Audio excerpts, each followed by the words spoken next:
Thanks to aviation supplies, the Netherlands remains among the leaders in aid to Ukraine. Amsterdam undertook to transfer 42 F-16 jets to Kyiv, and although the Netherlands did not often lead in the military sphere, today in terms of the amount of defense support provided to Ukraine, the country go after only to the United States, Germany, UK and Poland. These are the latest data from the Kiel Institute for the World Economy. The Netherlands provides military assistance to Ukraine in excess of the country's proportional weight in the Western coalition. At the moment, the Netherlands has already allocated $2.7 billion, which is the fourth indicator among all European countries. Although the Netherlands had been at the very bottom of NATO's defense spending list before the war, it has now pledged to actually meet the 2% of gross domestic product spending target in 2024. Currently, the defense spending of the Netherlands is already 1.7% of GDP.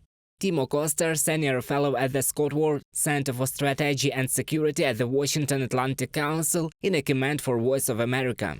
In addition to the already promised F-16 fighters, Ukraine needs another 100. According to the president of Ukraine, Volodymyr Zelensky, aviation is needed primarily to protect the civilian population and not for a counteroffensive.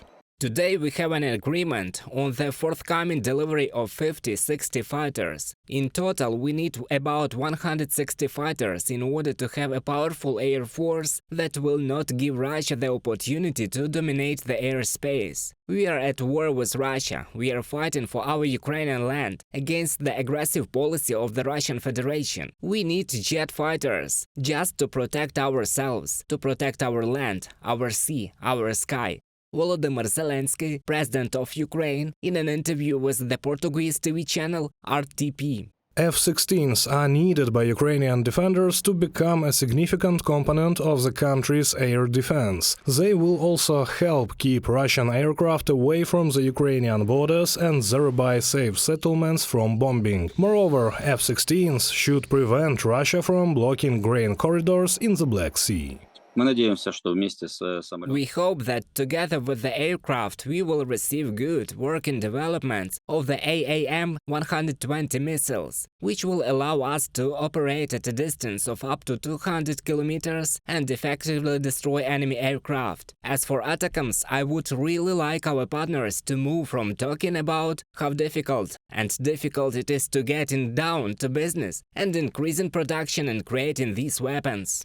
The Ministry of Defense of Ukraine said that the armed forces of Ukraine could start using F-16 aircraft in the spring of 2024. One of the main obstacles on the way of the fourth-generation jet fighters to Ukraine is the lack of trained English-speaking Ukrainian pilots, writes the American newspaper The New York Times. The F-16 pilot course lasts 9 months, and we are talking about the basic training of military pilots. During this time, pilots must master academic knowledge, undergo training on a flight simulator, make single and group day and night sorties, as well as take air-to-air and air-to-ground courses. However, the Air Forces of the Armed Forces of Ukraine believes that Ukrainian pilots will be able to master the skills faster. They will need from 4 to 6 months. People who go to study are prepared at different levels, but believe me, how quickly our military master this or that technique is the envy of some countries. A simple example, it takes 9 to 12 months to master the Patriot. Our military completed their task in 2.